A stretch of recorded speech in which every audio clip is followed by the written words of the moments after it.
Hello everyone and welcome to a special edition Gay Geek Theory YouTube video. We tried so this... special we're getting like video for it. It's gonna be awesome. Yeah, we tried this once before with an Age of Ultron trailer and the video didn't record onto the laptop, so we're doing a whole different thing. James is doing a different system, different setup. So right now I've rigged something completely different, so we're just gonna go for it and we're gonna start right now.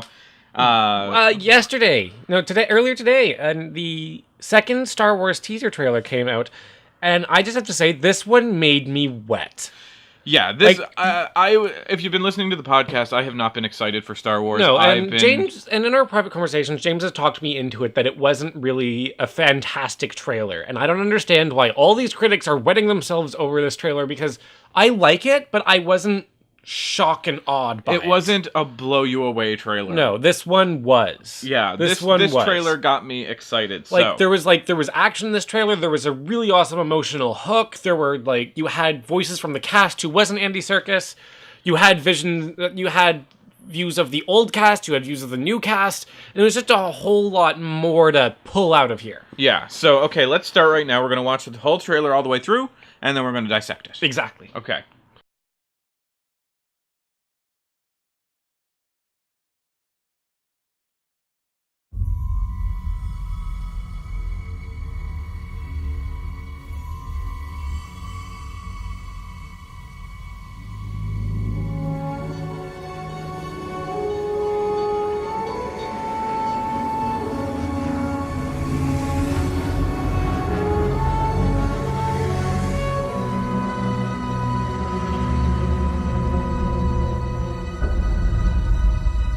Force is strong in my family.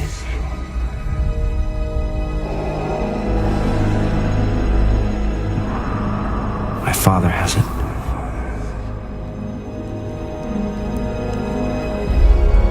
I have it. My sister has it.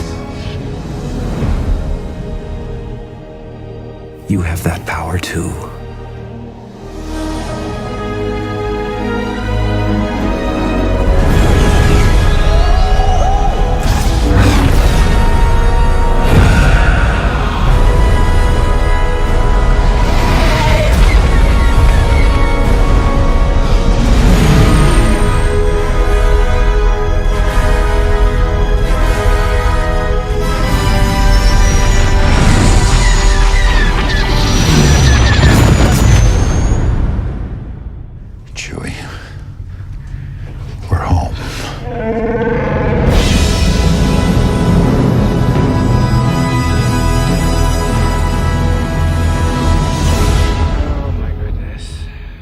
Okay, so... Oh, wow. Where do you start? Probably at the beginning. The beginning would be a good place to start. Let's start at the beginning. I was referencing Sound of Music there. You should be proud of my gayness. Place to start. When you read, okay, so... with ABC. So this shot right here. This is... This makes me emotionally giddy. Pause.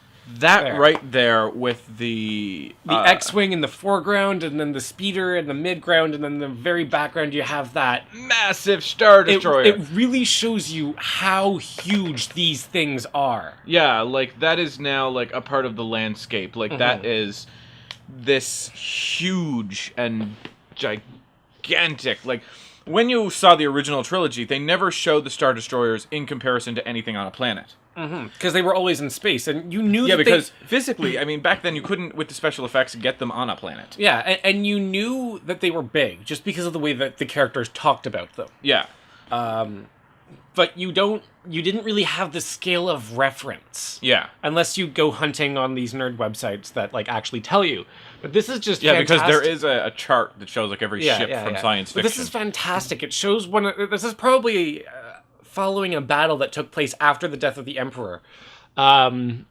Just because you get an X-Wing right there that's crashed down into the sand, and then in the sand dunes in the foreground, you've got this Star Destroyer, and it's got missing chunks, it's missing pieces, it's damaged. It makes me excited. This is just amazing. This is the type of shot that had they put in the first trailer, I would have been totally overjoyed for. And notice, this trailer's it starts a lot quieter.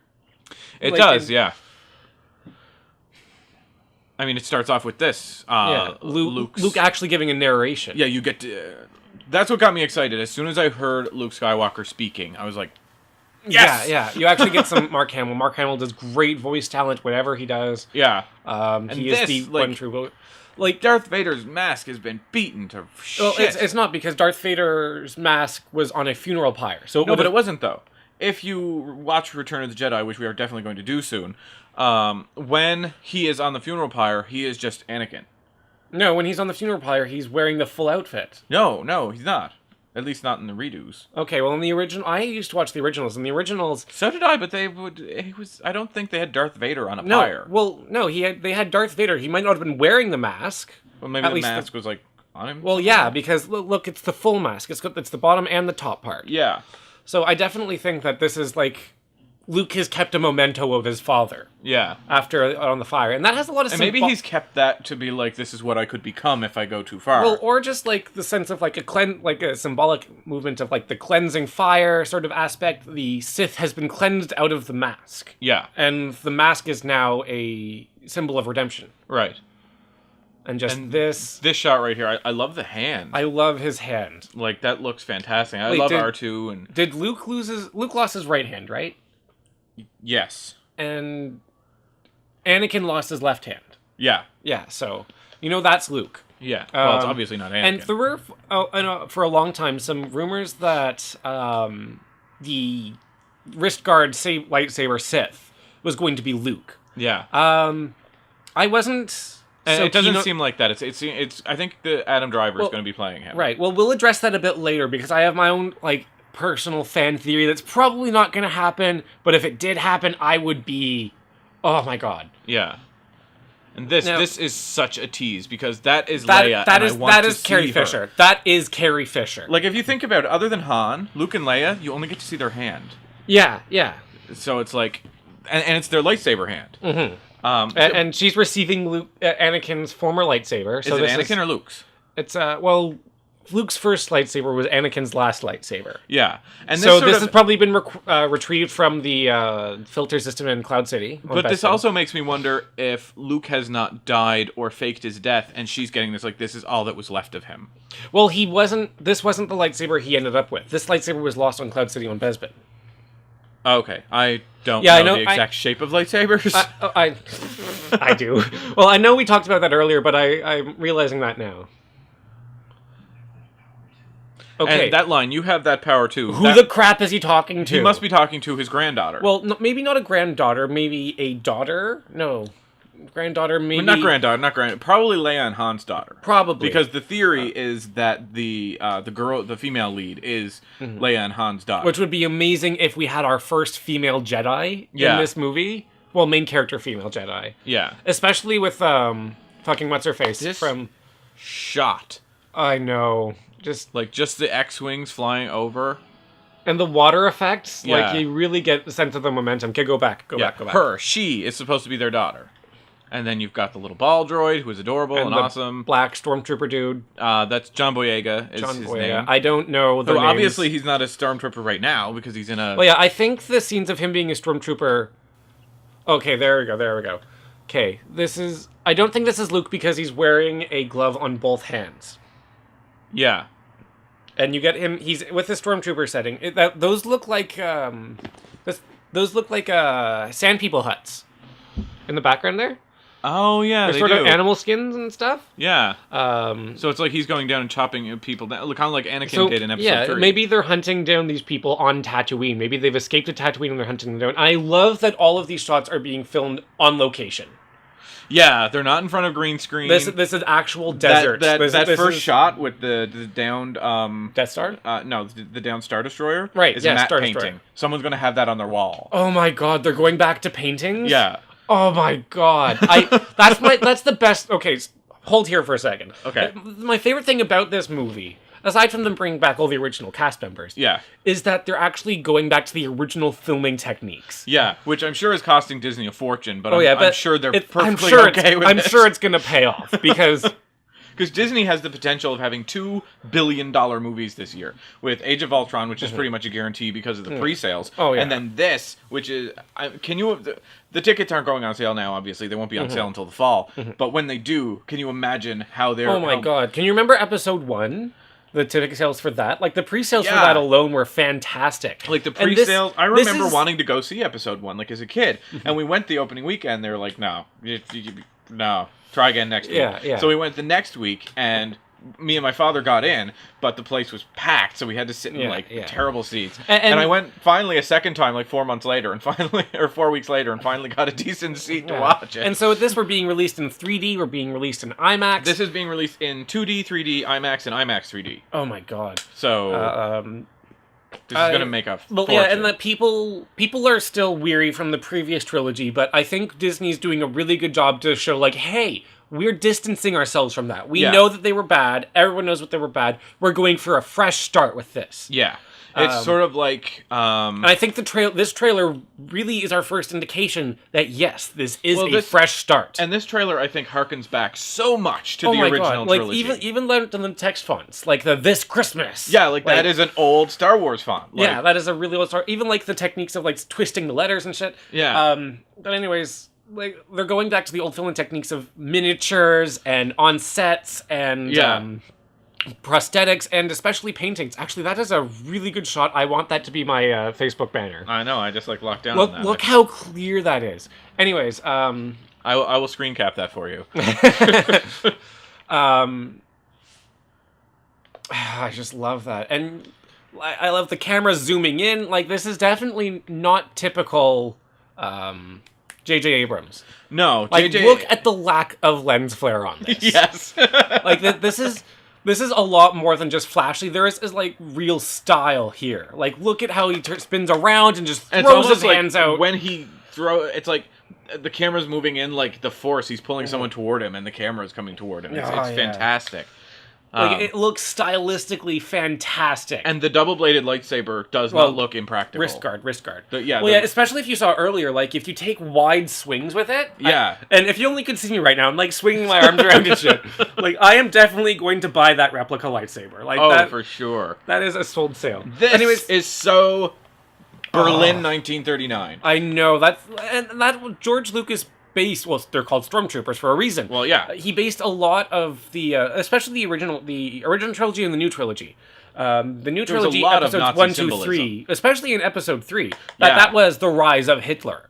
Pretty much, yeah, and that was the rise of the Hitler and the Emperor sort of were together with that. Yeah, and it was there's a lot of parallels, like how the Emperor sort of got in there as Senator Palpatine and worked his way through the system and stuff. Sort of how Hitler sort of, and then at the very end, his coup de grace was a scapegoat against the people who sort of like were the backbone of the society at the time.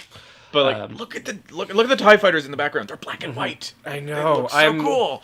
Like, in just the way they're designed and redesigned. And who is that dude up there on the podium? I want to know. I want to know. This is like, just there going a to be fantastic shot. Is there going to be a new Emperor figure? And the guy who Adam Driver's playing with the well, we don't know if that's Adam Driver. Who's his character name again? His character name is... Do we have this on IMDb? It will be on IMDb.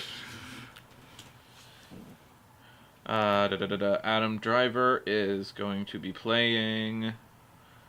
IMDb. No, it's fucking international. Internet Movie Database. IMDb. Adam Driver is playing... They don't have his name. Due to the full cast. He's right there. Adam Driver, and there's no name. Well, his name is released. So we don't know his name yet. We also don't know Gwendolyn Christie's name. Well, yeah, I also meant to cross-reference the name that he's playing against other Star Wars lore. Although they say they're starting fresh, so I don't think there would be. There may be... I think there's going to be references. I would love it if in one of the...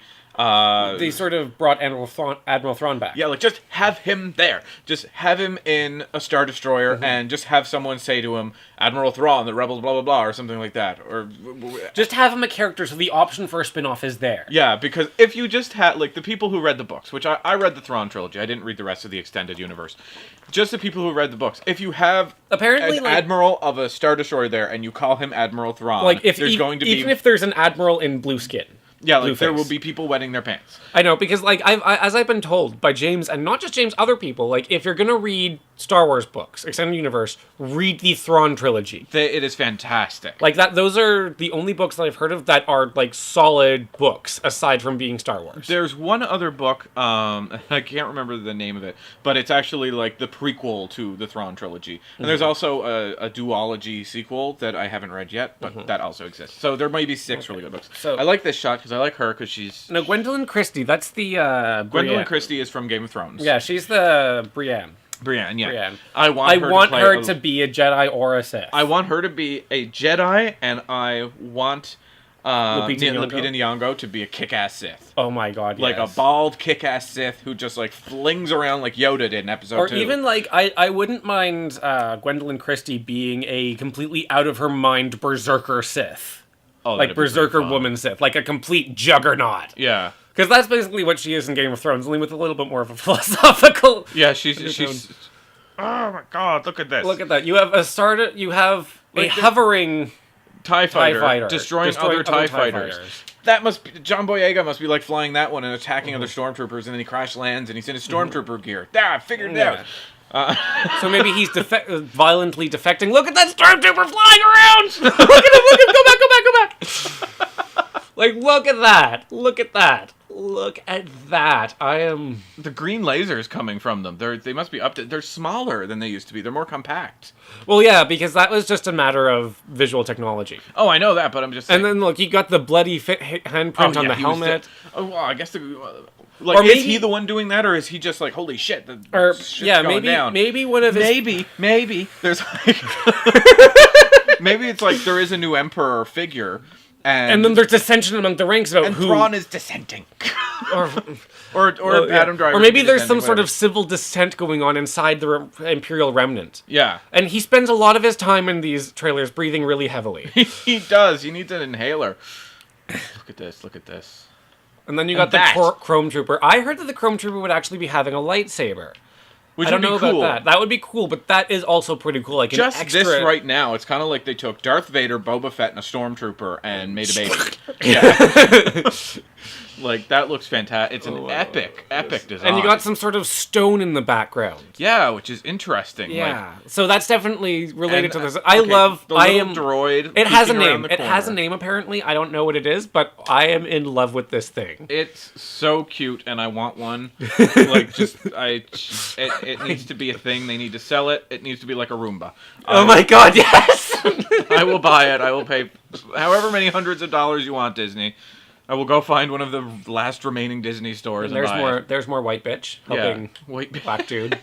White she bitch. is a Skywalker. You respect her. Well, she's a solo. She's or she could be an Organa. Who the hell knows? There's so many names in that family.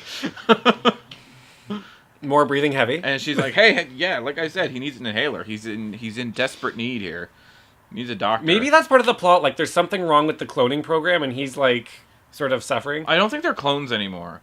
Oh, I guess they wouldn't be. Yeah, I guess they lost Camino. Camino's under rebel control, as I understand. And like, look at this. That looks like a fetish stormtrooper. well, it's a shinier, more updated year version of the Imperial pilots. Yeah. It looks fantastic. This trailer's so much better than the first one. I know. There's just so much more to take out of here. I don't know how people were shitting themselves with the first one, and some people, not gonna name names, are not too pleased with this trailer. Like, they're on the fence about this. I'm like, how can you be on the fence about this? Yeah, this is the trailer that we deserved as Star Wars fans. And then there's Han Solo, and he's all gray and shit, and he's like, we're home. My only beef with this shot is that Chewie doesn't have any gray hair. I think he does. If you look in the darker sections, Oh, I maybe. see some gray stuff in there. And it looks like the Millennium Falcons had a rough go. Yeah, the Millennium Falcon was always kind of rough. Yeah. So what is he... I want to know, and everyone wants to know, what do you mean by we're home? Now, we both have theories for this. I think he's just saying we're home, as in maybe that they're coming back from a long mission. Because I mean, I imagine, or even that that maybe he hasn't been in the Falcon in a long time, because at least in the books, when he and Leia got married. She was like, okay, you're putting away the ship and you're going to be a diplomat now. And which kind of drove him nuts. And during the Thrawn trilogy, he kind of wienered ways around it. And I think that, that's one option. I think that if he's been away from the Falcon for a long time, I think maybe someone has retaken it. Because if you look, you don't really have to look, but he and Chewie both have their weapons drawn. So maybe there's someone hostile that sort of stole the Falcon out of storage, and they're kind of taking it back, and they're like, yeah, we're back in the game. yeah. And go back a little bit. You'll notice also this trailer does not say Star Wars Episode 7. Yeah. Throughout the entire release of any publicity regarding this whatsoever, they have always said Star Wars, The Force The Awakens. Force Awakens. Which makes me think that maybe, just maybe, this is a midquel. And this is setting up the new trilogy that will be 7, 8, and 9 and focus on the new characters, and they're using this as a bridge. Yeah. They're using this to basically, I think, probably kill off Luke and Han and leave Leia. I don't think they're going to kill off Luke.